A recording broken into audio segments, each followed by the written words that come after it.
Hi, this is Mayank, and I welcome you all to Srijan Wednesday webinars. For those who are attending for the first time, this is a community initiative by Srijan Technologies. As a part of this initiative, we host webinars every alternate Wednesday. We have speakers from different domains who talk about subjects like front-end technologies, UI UX, mobile apps, media, entrepreneurship, digital marketing, and many more. I am happy to announce that today onwards our webinars will be hosted in two different time zones. So people from different parts of the world can participate in these learning sessions. Today's webinar is focused on rethinking mobile strategy in the year 2015.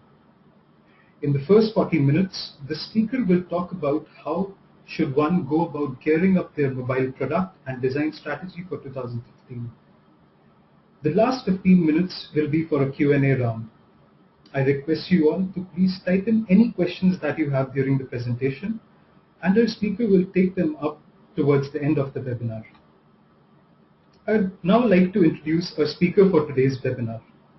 We have with us Siddharth Menon. Siddharth is co-founder at Just Unfollow, a holistic friend management platform which allows you to manage your Twitter and Instagram accounts more effectively. This platform is used by over 8 million Twitter and Instagram users.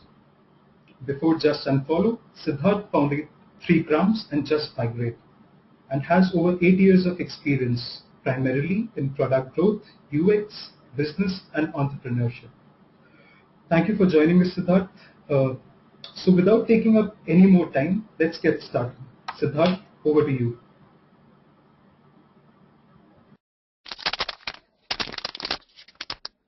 Hey guys, how are you? So I'm Siddharth, and today we'll be talking about mobile in 2015 and kind of how do you kind of get ready for 2015 in terms of strategy and design, etc. So I'm one of the co-founder of Just Unfollow. Just Unfollow is a growth app for growing yourself up on Instagram and Twitter. We have about daily signups of about 12K signups per day, out of which almost 80% is from mobile.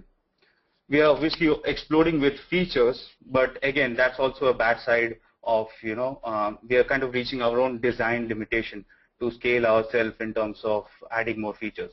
So I'm going to talk about that. We're going to kind of cover about the problems that we are facing and kind of a very general trend, and then we'll talk about the solutions. And there's a concept of constellation of apps, and how you can kind of think yourself, take that strategy for 2015, right? So, but first let's take a small recap. I'll probably just give an introduction about ourselves, where we are kind of starting. So 2 years back, so Just Unfollow was primarily a web product when it started, and 2 years back we launched the first mobile app. It was barely a very functional app. It used to kind of help people unfollow and follow on Twitter, and because of its function, people used to download it, and they were writing good reviews about it, and we were growing in App Store.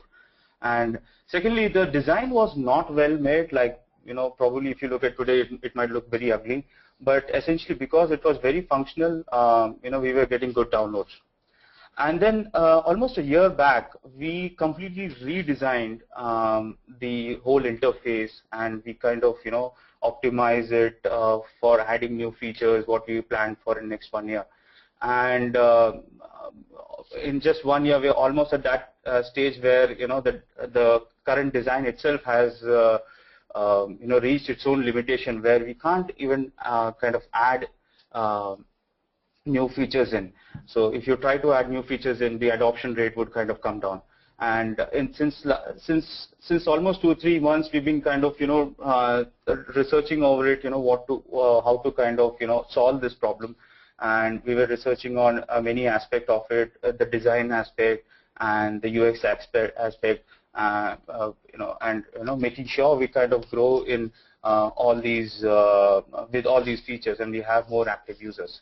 So let's talk about again in the recap, we just talk about some very general problems that everybody has in the current mobile strategy. One is the distribution of apps. Distribution of apps is a major problem everywhere. So in our case, we had a web product which was already very popular, so we could kind of drive some traffic to our mobile apps. However, if you are a new developer and getting yourself up on App Store is very difficult, and even the discovery part is pretty difficult.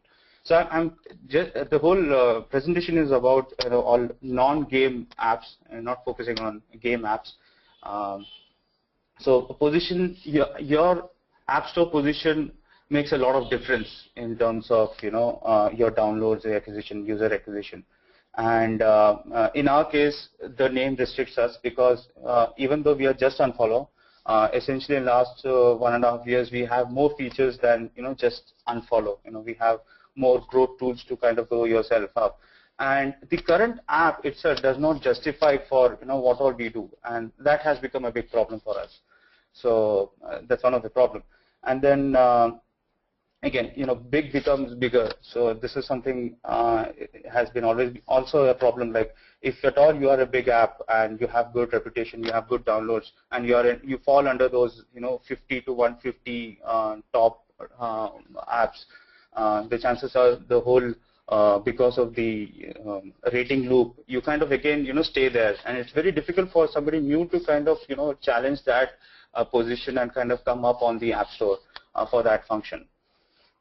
And again, the new apps, they kind of battle for users' mind, whether to create new habits, to fit in the existing habit, or replace the existing habits. So these are kind of basic problems that we kind of will try to talk about. And one of the concepts behind solving this problem is called Constellation of Apps. So Constellation of Apps is nothing but essentially unbundling of existing services into single app, single apps, like separate different apps. So a lot of these leading mobile companies are already heading in this direction. So let me just give you an example. So this is my home screen. So if you see on the left side, I already have almost like 6 apps from Google, and I think I have 3 apps from Facebook, and on your right you'll see 2 apps from Foursquare. So you don't need to actually really look into it, but it's if you and I'm pretty sure one of you the chances of you having one of the apps is highly likely, right? So let's look at what Google is doing. So I've just picked a few very popular ones, and you'll see you have Google has, I've listed at least 6 apps here. So you have Google Maps, which kind of helps you navigate on the road or while walking, whatever. So and they're doing a pretty good job, and most of us already have it. Then you have Google Plus, it's for social. Then you have Google Hangouts for texting or instant chat. You have Chrome, which is one of the best browsers on mobile as well as desktop. Then you have client for Gmail, which kind of handles your Gmail emails. Then you have YouTube, which kind of focuses on only video consumption, right? So and obviously they have a couple of more apps. I'm not kind of listed down, but these are kind of popular ones. And again, the chances of you having one of them is very high, very high. So even if you have one of the apps, you kind of contribute to the Google's active user data, right? So going next, let's look at Foursquare. I don't know if many of you know about Foursquare. So few years, so just recently, Foursquare kind of separated themselves into 2 apps. But before this, Foursquare was more known for checking into new places. Like you can use the app, you can just it was gamified such that you can virtually become a mayor of a place, and check in. You write reviews about a place. You go to a restaurant, you tell them this is good, this is bad. There's a lot of data that has been collected over last I think 3-4 years. I don't know how old they are. So and in one of the sections they had a tab called as Explore, which essentially mines the same data, and you can find cool places to dine or cool places to go, etc., etc. And what was happening was they were kind of losing out on the active usage, because people had that impression it is only for checking, and they never thought that you could use the same data to explore new places. So recently, Foursquare kind of came up with a new app called as Swarm. And what they did was they kind of moved all their check-ins, all the gamification part, all the content creation part to Swarm. And essentially, you use Swarm to check in, you do whatever, the whole gamification, you compare with your friends, everything happens there. And on Foursquare, they again rebranded it and launched it, and which has been only focused for discovering new places to go, new places to dine, etc.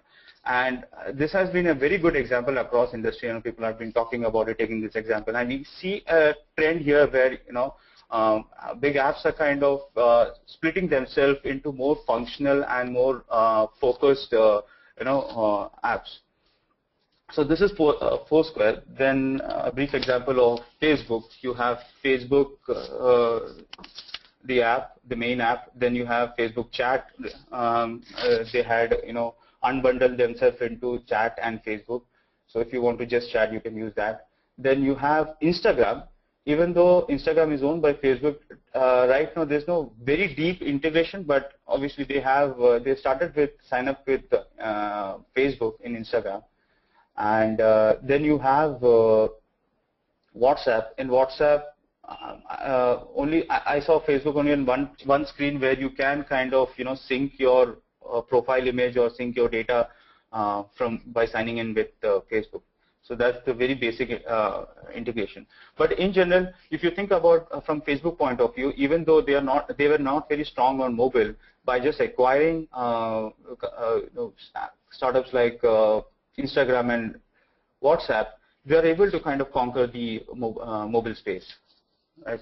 So next we have Dropbox. Dropbox is a great example. Dropbox is mainly used for storing your files on cloud, and that's their core business. They started with storing your files on cloud. They have a mobile product. They focus on that, and then they acquired a company called as Mailbox, which was focused on giving a good user experience for managing your emails. So recently they launched an app for MacBook also, and if you want to sign up, you have to sign up with Dropbox and then log into your emails. Then they also have an app called as Loom, which is more of an photo management app, which can manage your photos on the cloud.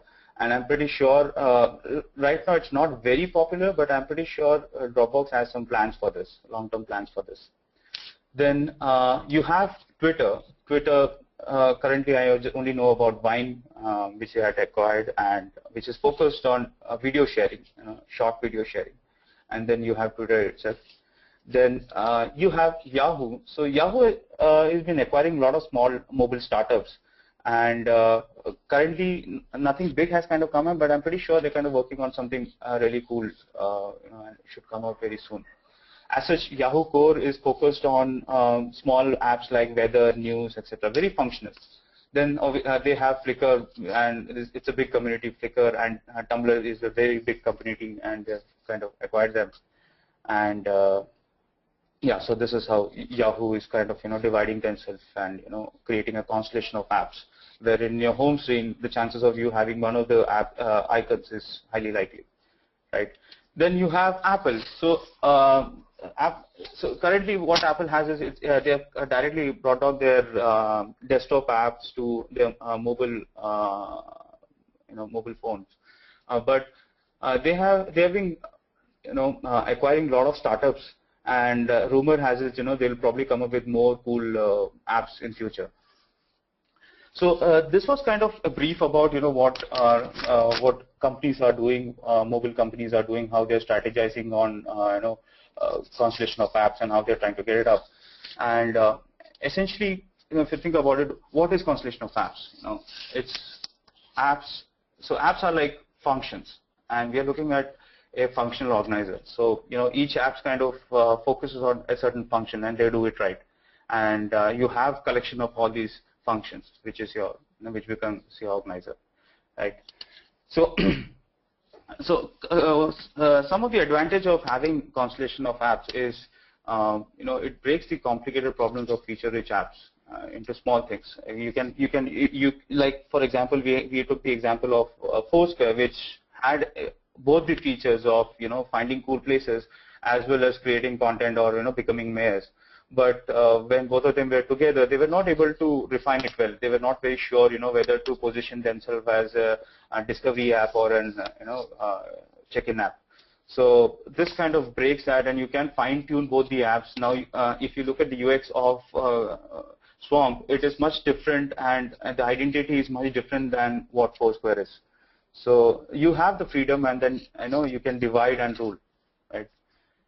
Then, and most of them create same login. For example, if you're using Google, and say, for example, somebody has sent you a private YouTube video, and you check it out on Hangout, you tap on it, it opens YouTube. You don't have to log in again, right? So it kind of passes on the same login, and you can, it's more like, it kind of creates a web-like experience, right? So you kind of using one app, then you switch to another app for certain functions, and then you come back to the same app again, and you complete your functions. So each app is kind of focused on certain function, and they do it right? So again, distribution, like we talked before, distribution is a big problem, right? And if you look at it, if you kind of look at the non-game free apps, and if you were to create a list of apps which has or more than 10 million active users, you'll see most of them kind of falls in under the top 100 to 115 store. And again, competing with them becomes a big problem. So distribution is kind of a big problem, and the way you can solve is, like, if at all you have a a successful product that is coming in. So for example, for Google or for Google, it was Google Maps. So you could kind of introduce your sister apps through that. You could use that as an platform to distribute your other apps.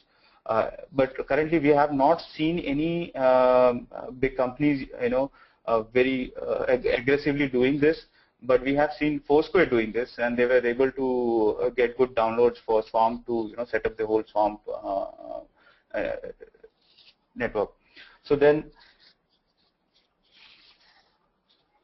you have distribution apps. Then, and if you look at it, in terms of distribution, they say that possibly the only substantial solution for distribution is having a constellation of apps.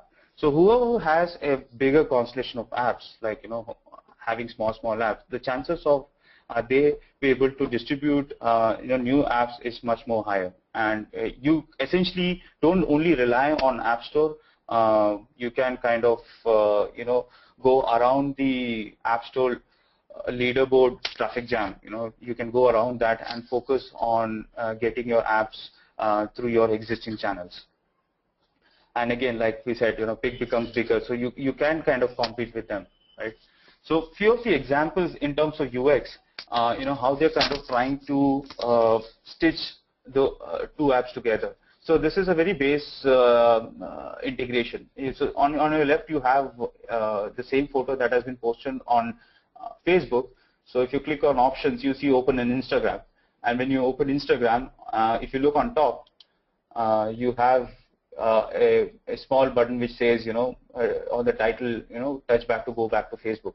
So they're just experimenting with something where you can switch between apps. But essentially in iOS 7, because of limitation, you could only do this much. So this is an example of Foursquare. So in Foursquare, if you look at it on your left screen, there's a small button called as check-in. So if I'm using Foursquare and if I click on check-in, it simply opens the Swamp app, wherein you could do your check-in, the regular check-in, the gamified one. You can compare between your friends, what is happening, etc. And once you're done, you can tap on top to go back to Foursquare. So again, if you look at it, it's like a web-like experience. You're jumping between services, and you don't come to know about that, right? And this is only possible when you have your own apps, and you can deep link them and have more control over them. Right. So for Google products, what if you open in Chrome, from Chrome you can open Hangout. From Hangout you can you can save something on Drive. And then again, if you open apps, then you can so they have very tight integration wherein if you are on Chrome and if you click on a direction, it will probably just open your Google Maps. And on Hangouts, if I click on a YouTube link, it will open a YouTube app. So they have nicely integrated themselves. They have good control over them, and they're kind of creating their own ecosystem on your phone, right? So, in kind of what we should kind of look forward in iOS 8, something very exciting. So in iOS 8, they have kind of understood these fallbacks of iOS 7, and you could see more deeper integration between apps, where you could open a small dialog within the app itself, and perform that, close it, and done. So you don't need to switch between apps, and you can just do it right there. And essentially, one very awesome stuff that they're going to come up with is app bundles. So suppose you have collection of apps, you have 3 or 5 apps. Now you can create a bundle, and on App Store, if a user clicks on, tries to download one bundle, all the apps download at the same time. So it's kind of a win for a lot of Constellation of apps, and so if at all you want to bundle certain things, you can even they can even make a payment and purchase the app bundle together. You can probably give a discount of if you have 5 apps together or 2 apps together, such certain discounts. So this is pretty exciting, and yeah. So let's kind of kind of look back and see what we kind of learned from Constellation of apps. What we kind of covered. First is unbundle yourself into small functions. And we are focusing on small functions, and get at least one app right. That's very important. I mean, you don't start with multiple apps. You have to nail one function right, and until you don't do it, you don't break yourself. Otherwise, it's even a bigger disaster. So you focus on one app. You kind of try to get it up. You have an acquisition channel from it. You have people downloading it, and then you start with the new apps, and you can use your existing app as a distribution channel to get more downloads for the next app, right? And like that, you slowly you add more functions, and you add more apps, more features, and that is how you kind of create your Constellation, right?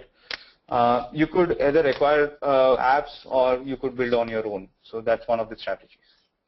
So with this, we kind of cover the Constellation of apps, and move on to the next big thing. I call it kinetic design.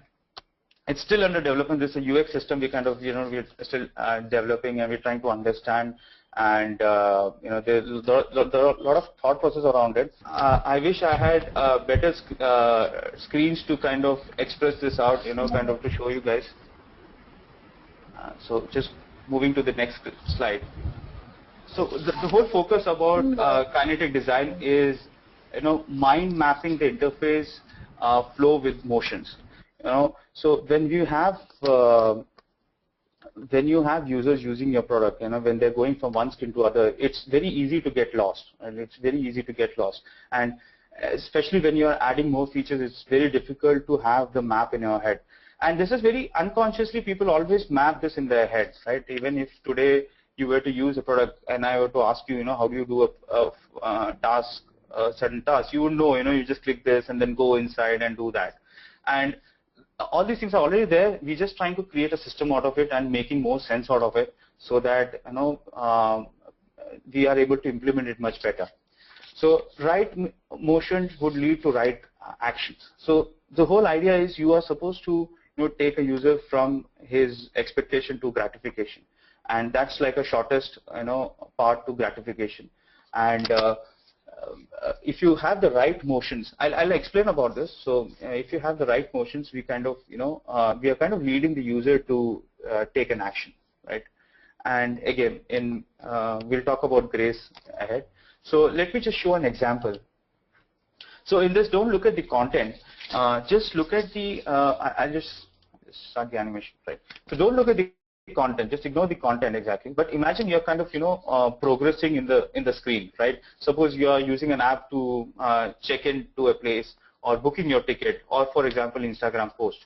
So when you're using the app, when the screen flows from left to right, and when you can see that in animation, you always know it's kind of going progressively. It's going from left to right, right? You have the progression. And in your head, unconsciously, you're kind of building a map of it, right? You're kind of building it, yeah, okay, I'm going from this screen to next screen. And after that, if I do this, I know I'll go next and kind of finish the task.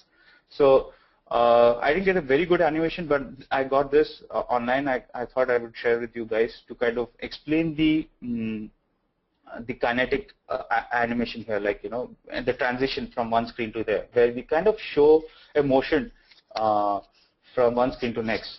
So let me go to the next one. So this explains much better. So there's one more animation here. So this guy had built a small UX around. So if you look at it, let it just kind of complete. So if you look at it, it's not just animation. The whole animation kind of has a meaning to it. So at the beginning, when you saw a scan, a small line which is scanning the earth, you kind of know it's going in some motion. It's going in a direction. It's scanning you from left to right, and left to right is always progressive. And once it has scanned, it kind of pops something up from bottom up, right? It is something that is kind of overlaying it. See, if you see the locating screen, it is already overlaying the earth, and once the location has been done, it kind of comes up and it shows the rest of the screen, right? And then again, on top of it, you again progress to the next screen, which is again, on your right hand side. And through animation, you kind of know you're progressing to the next screen. And it's very graceful. As a user, you kind of feel that you're doing something good. You kind of taking to the next step. And again, this could be used for booking tickets, or if at all you're signing up, your sign up process could be something very graceful like this. Or you could focus on, if somebody's buying something, they can add something on the cart, and the whole cart process of the payment process could kind of go in this direction, which is more linear, like, you're going from left to right. So I've tried to explain this with respect to screen. So imagine we have so many screens. A user needs to do one task, and you have A to E screens. Obviously, there are too many screens, but I've just taken this for example. So you have a user who's performing a task, and he's going from A, then he goes to B, and then he goes to D, and then he goes to E, right? And E is where he kind of finally finishes his task. So let's see what happens. So when he goes to D, so there's the animation there. When he's using it, he kind of feels that he's going from C to D. He kind of feels there's a motion involved, and and then he performs another task, and a pop-up comes up. So whenever we kind of switch screens when we are focusing on one function. So let me just go back. So when you're focusing on one screen, so C is kind of not, you have to go through C to reach D. So C is not avoidable. So we have a screen which you have to take a decision on, you have to take an action, and only then you can go to D. So it's not, if you have a big form, it does not make sense. Like if big form kind of comes in C itself, you can just scroll down and fill up the form. But you have a decision, wherein a to and fro, where you take if this, then D, if that, some other screen. So if C becomes an essential part to reach D, then you separate out as a screen and you make it a little more progressive, right? And when in D, suppose a user needs to pick a date or change some value in the screen, for which you need another secondary screen. For that, you have pop-ups. So pop-ups are primarily when you want to make some changes that is very specific to the same screen, right? It kind of if it kind of comes from bottom up, it kind of feels that the animation kind of feels that this is part of the same screen and it's kind of coming up, and you do your task and goes down again. So again, when the pop-up is up, you can still see the screen on your back, and essentially overlaying the the back screen. And you perform a task, and user knows in his mind he's already mapping all these things where he is, and again then he comes back, he closes the he closes the pop-up, and then he goes to the next screen and he finishes his task. So this is where he's gratified and is happy about it. So now um, imagine we have lot of these such system. In an app, you'll have probably multiple such user flows. You could have one or probably multiple of them, and it could be new features. And in a user's mind, when he goes through all these things, he's mapping all these things in his head. And when you have a very defined flow like this, supported with animation, it becomes very easy for a user to kind of map this on his in his head. So this was about mind mapping, and I'll just briefly talk about the animation, right? So whatever content that you see, don't focus on the content. Just look at the animation here. The kind of animation, the speed, the grace. Definitely, whenever you look at an animation like this, you feel happy about it. You feel there's something very light about it, and everything looks very fluidic, and everything kind of moves very live. And the moment you look at it, you kind of know it's a very cool design, right? There's something to it, and this is what we are talking about grace. And even recently, Android guidelines for material design, they also talked about animation a lot. They stressed about animation a lot, and I kind of agree with the whole grace animation. And this is, even though it's a simple animation, this has a lot to do with time function. So, what kind of time function that you use. You start fast and then you ease out slow, or, how you should, mediate your animation. So, going to the next slide. So I have one more screen from Google itself, Google Android. You can see this. This is a small animation here, which again, shows how it transforms into different icons, and how there's a nice grace to it. It starts slow, speeds up, and then it comes down. And there's a good.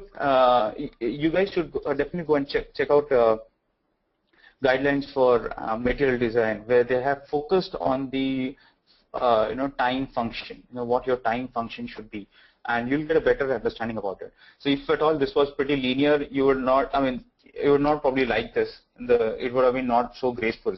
But because the time function has been, carefully done, you kind of feel this is very, very positive, right? And a user feels to, and he kind of likes to use this interface, right? So going ahead. So again, some takeaways from the kinetic design, what we're kind of talking about.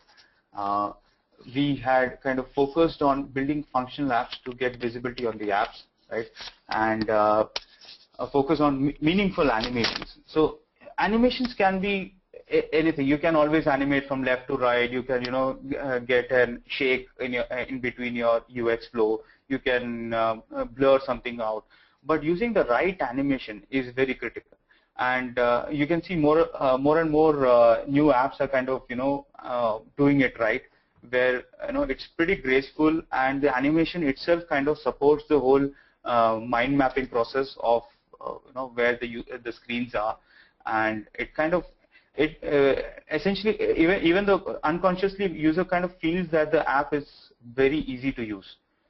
And yeah, and again, keeping the UX fast and light. One thing I kind of missed out in the previous animation here.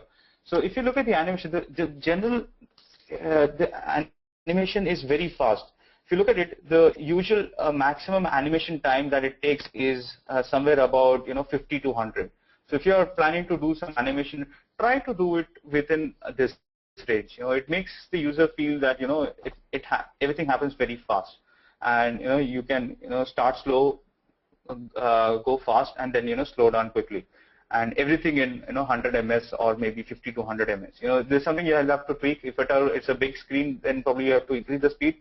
And for small screen, you can you can stick to 100 ms or just around that. So yeah, going ahead.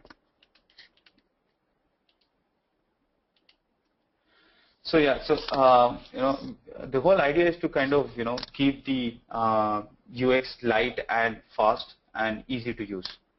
So yeah, I think I kind of covered most of the focuses around UX. One is the animation, the whole focus on animation for 2015, and the product strategy for 2015, that is Constellation of Apps, wherein you focus on certain functions and you single out your apps and you use the existing apps as a distribution channel to get more downloads across it. So the chances of a user using one of the apps and uninstalling other is much more higher. So in your case, you would still not lose an user. You'll still gain on active users. So that's the advantage of Constellation of Apps, and this is the takeaway for Kinetic design.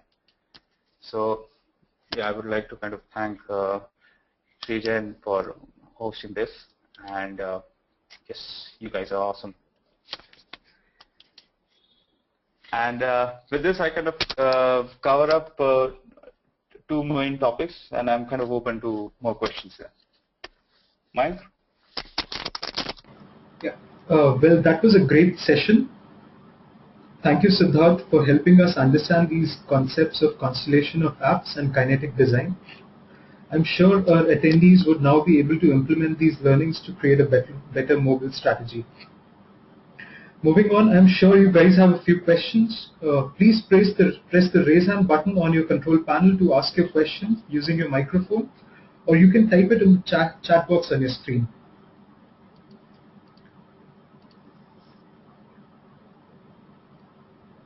Siddharth, in the meanwhile, could we do a quick recap of your presentation for people who joined in a little late? Okay.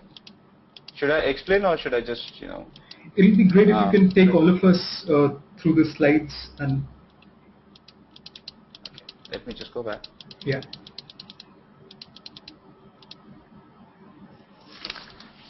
All right, so we were talking about Constellation of Apps, kind of problems that it solves. These are key problems. One is distribution of apps. Distributing your app on existing platform is kind of a little difficult. First, because the position of your app in terms of in the leaderboard, in App Store leaderboard, is very critical. If you're kind of higher on the rank, you kind of have more downloads. And getting on high is very difficult. You'll have to either be very smart, or replacing the existing apps will be very difficult. So, and again, having one app with multiple features is again difficult. You can't scale the app, after a certain point. It becomes a design challenge by itself. Yeah, so that's Constellation of Apps.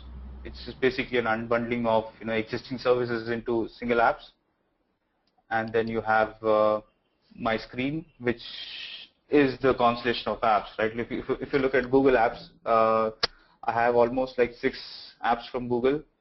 I have 4 at the bottom, then I have 2 again at the bar. So that's Constellation of Apps. Google has almost a lot of apps, but these are like 6 popular apps which are kind of a little popular, and the chances of you having one of them is highly likely. Okay, and then going ahead, we talked about Foursquare, how kind of Foursquare unbundle themselves into 2 apps, and taking their existing functions out, 2 functions into separate apps. One is Swarm to do all the check-ins and content creation, and Foursquare to focusing completely on discovering new places to go. Then you talked about Facebook. Facebook have 4 apps. Right now, Instagram and WhatsApp are not tightly integrated, but they're just there. You have Facebook login, etc. And then you have Dropbox. They have acquired 2 startups. In fact, more than this, I've just talked about 2 of them. Their core business is obviously cloud hosting, but to kind of acquire more users, they've got an app called as Mailbox, which handles your emails, and for which you have to sign up with Dropbox. Then they have an app called as Loom, which handles your photographs. You have Twitter, Yahoo, which has 3 apps. Then we talked about Apple, and Apple's probably a rumor that they'll come up with more apps, and it's highly likely. Then we talked about what Constellation of apps actually is. Essentially, these are apps. Apps are like functions, and we are looking at a functional organizer, right? So you might have, you have 4 or 5 apps from Google which kind of performs a certain task, and essentially all together, Google is kind of organizing everything together, right? Constellation of apps kind of breaks the complications as such. You can now focus on certain features, and then you can refine those features in a separate app rather than being very confused about it in one single app. And then you have more freedom about have a better UX for a certain task and have a separate UX for something else, right? So you have more control over this. Then again, most of them provide same login, so this is an advantage, and it creates a web-like experience. You can jump between app to app. Again, distribution becomes a little more easier. Like if you look at the stats, you have apps which have almost 10 million plus active users. Essentially fall under the 100 to 150, top 100 to 150 in the App Store. So that's pretty awesome, right? So and competing with them is very difficult. So when you have your own constellation of apps, you have the whole advantage of going around the leaderboard traffic jam and distributing your app to more users. And again, in distribution in App Store, any big app kind of becomes bigger, right? Because of the whole, they'll ask for better reviews, they go through better reviews, and it just goes on. And it's very difficult to kind of come up on App Store again, right? To compete with them again. And yeah, so we kind of talked about 2 examples. On my left is Facebook. On my right is Instagram.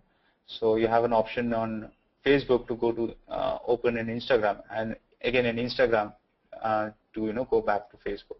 So this is very tightly integrated, but pretty sure in 2015 you'll see more deeper integration once iOS 8 is launched. This is for Foursquare. So on your left you can you have the check-in button, but when you tap on it, it opens the app Swamp app on your right. You do the check-in, and then you can return back to Foursquare. So you don't understand, but it kind of gives you a nice flow from app to app. Again, in Google products, most of the links open in their same app. Like so, if you share a YouTube link, it opens in YouTube app, and if you kind of want to save a file on Gmail, it lets you save on Google Drive. So yeah. Again, iOS 8, what we should look forward for is deeper integration. That is, you can open a dialog within the app of a different app, and then perform task and close it and continue there. And one more very cool thing is app bundles. Like you can now have constellation of app together and bundle them together, and user can just click over one button. You can download all the apps together.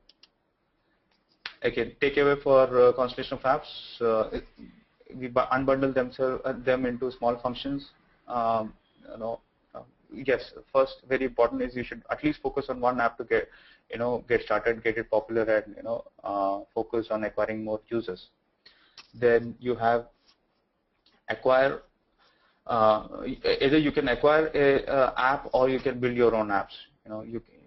You have that strategy. If you're a big company, you will probably go and acquire both popular apps so that you have more mobile presence. And yeah, that's the takeaway for constellation of apps. Then we have kinetic design. We kind of talked about it's a very it's a UX system which is under development. We're still under work. We kind of still ideating over it. And the whole focus around this is mind mapping the interface flow with motions, right? So essentially, we want the user to mind map all the flow of the interface or a feature, so that it becomes very easy for him to use it again, right, again and again. And yes, and right motions leading to right actions, right, our actions.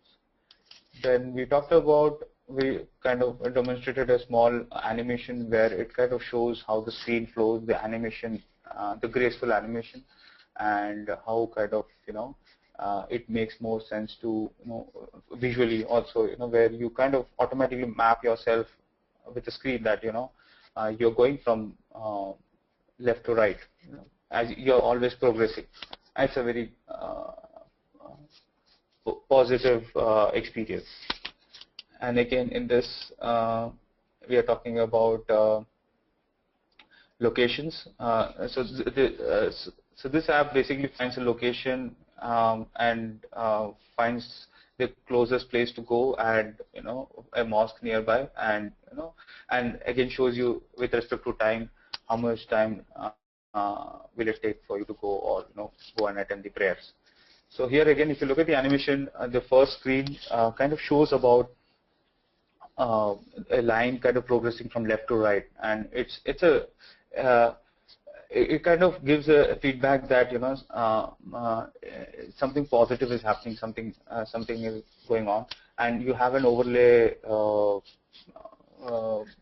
on the globe, which kind of shows that something's going to come up here. So the moment it's done, there's a graceful animation that comes on top, which shows the location, and when you tap again, it again goes on to your right hand side, which is again the direction is very important. So when you're going to right, you kind of feel it's more progressive.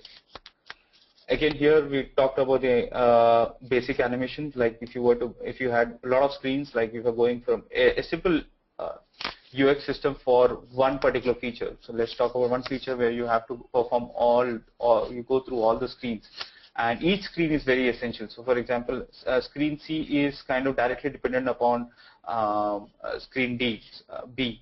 So unless you don't perform your task on B, you can't go to C, and applies to the rest of them. So when a user performs that, and then there's a progress, the screen B is completely different from screen C, and it's pretty clear about, and a user kind of knows he's going from C to D. And if at all there are some functions that is very specific to D, then like changing your date, time, or changing some values, then you have a pop-up coming up, which is again probably from bottom to up, and it gives a feel that you can. It's within the same screen. You perform the task, and then you can close the screen again. So this was I was just trying to kind of explain how a user kind of tries to map this in his head. So if you look at very holistically, there will be a lot of systems that you'll have. You'll have one feature that is the top row, which focus on one feature, second row focus on something else, and third one focus on some other feature. And we are all trying to map that in a user's mind. And again, one more animation, and here we're just focusing on the time function, the animation speed, the animation style, and the grace around it. And most of them has to do with the time function. So timing it well is very important. You should probably not have animation that exceeds 100 ms. If it's a big screen, probably 50 ms, but if it's a small screen, it's 100 ms. And try to complete your animation within that, and user would feel that it's a very lightweight animation. So another example of that, we have one more screen which kind of talks about this is from Google material design guidelines. So even they are talking about graceful design, and even here you can kind of focus on the graceful animation here, right, from A to B. And yeah, so this is again kind of a takeaway from kinetic design, where we are focusing on functional apps, and how kind of you create meaningful animations, and how to keep the UX fast and light, right? So I think with this, I kind of again I think everybody got an overview about the presentation. Thank you, Siddharth, for taking us through the presentation again. So we have our first question. You you spoke about kinetic design and UX of apps. What do you have to say about the strategy that goes into the UI and colors that one uses? So this Right. could be somebody who has just started to build an application. Right. So colors is more, it kind of sets a mood to your app, and it again depends app to app. I mean, everybody has their own style, and usually, like the colors don't directly come into the UX flow. But suppose you want to make the app very light, and you want to make it feel like very graceful. Probably I would use colors like yellow, and wherever he has to write a text, I would use yellow and white, because he would always feel it's very light to type something here. So but I don't think so there are like very defined colors in terms of when I talk about kinetic design, but I think it's more personal choice. You have flat colors coming up, and you could probably try that out and see what works with your app and your mood of the UX. I hope I kind of answered that well. Thank you for answering that. We have another question.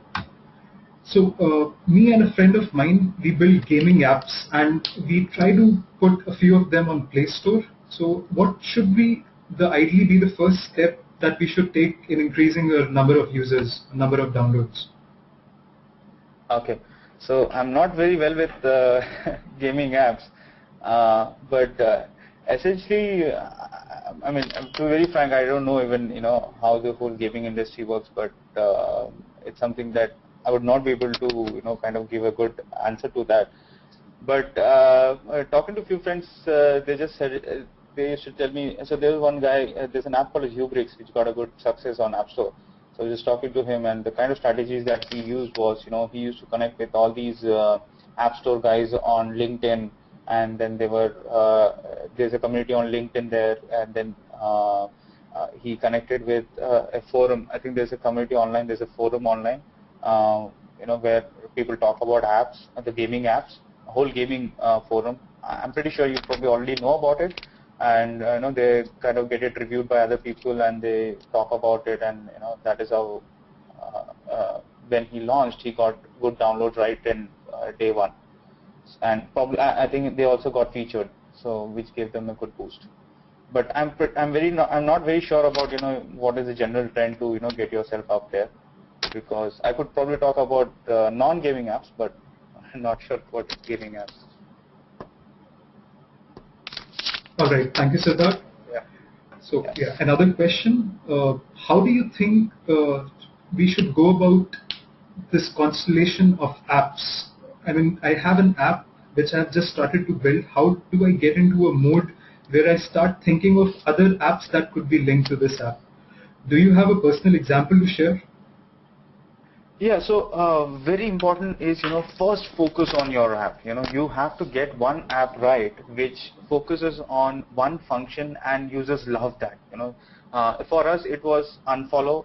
People wanted to do unfollow. There was no unfollow app on App Store, and they search for unfollow, they get it, and they install it. That's one function. So like I told you, 2 years back when we had one app, it was not designed well, but because of the functionality, people used to just download it, right?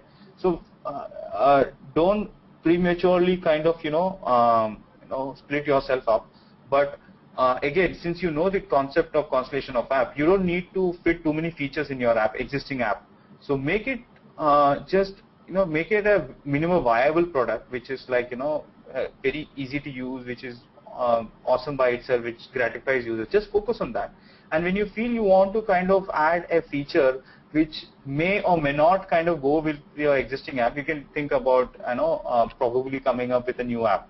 But try to focus on first app. Try to get at least 1,000 to 2,000, or at least 2 to 5,000 downloads per day, and then think about the next app. If you try to do that at the beginning, you'll probably just well, it will actually be very catastrophic. Like you'll lose your focus, and you'll not be able to get one thing right. All right. Thank you, Siddharth. Yeah, we have one last question. So All right. Okay. I run an online shop for organic foods and would now like to create an app for my e-store. Any tips on app design or user acquisition? Interesting. Interesting. Can you just repeat the question again? I just missed out on small part. Yeah, sure, I will do that. I run an online shop of organic foods and would now like to create an app for my e-store. So there is already an online shop which is being run. There already is a website probably. So are there any tips on app design or user acquisition? Okay, so we currently, I think we're kind of looking at apps that helps you, get your online store to mobile, right? If I'm not wrong. Mike, I got the question right? Yeah, that's right. Yeah. So, so you're kind of focusing right now on getting your web store to your mobile store.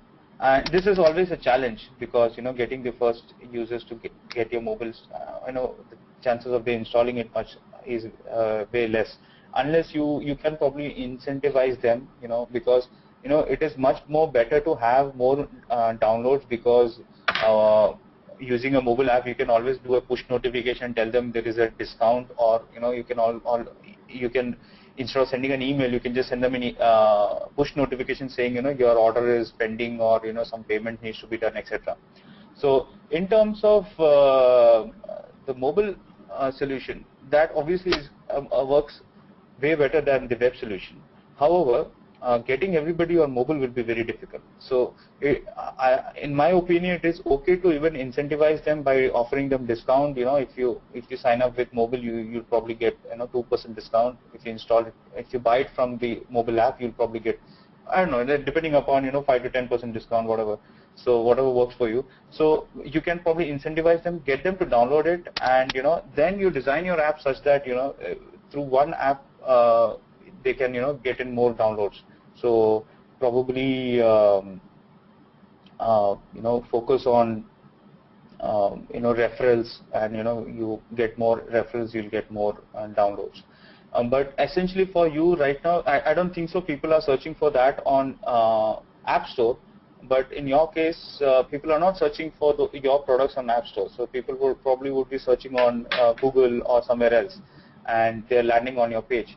For now, even if you optimize your current flow, where your current web, where you kind of drive traffic to mobile apps, it will be really awesome. And in terms of design and simple, there are a couple of good e-commerce mobile apps. You can probably refer to that. There's a good site called as Dribble, from where you can probably get more inspiration about designs, what kind of designs, and you'll get an idea about how you want to kind of take it ahead. And on your web, even when somebody signs up, you send them an email, and in the email you probably give a link to your apps. Everywhere you advertise your app, and if a user comes to your site on iPhone, take him to directly to App Store, or vice versa. If he's coming from Android, you take him to Android Store. So like that, a user would directly go and probably go ahead, and chances of installing is much more higher. So I think you have to do not one thing but couple of things to kind of make sure you channel your existing traffic that you're getting on your web to mobile. So, Mank, yeah, kind of done. Yeah, thank you, Siddharth. We have another question. Okay. What are the best applications to mock up prototypes for kinetic design? So, kinetic, there are a lot of approaches. I personally started using this app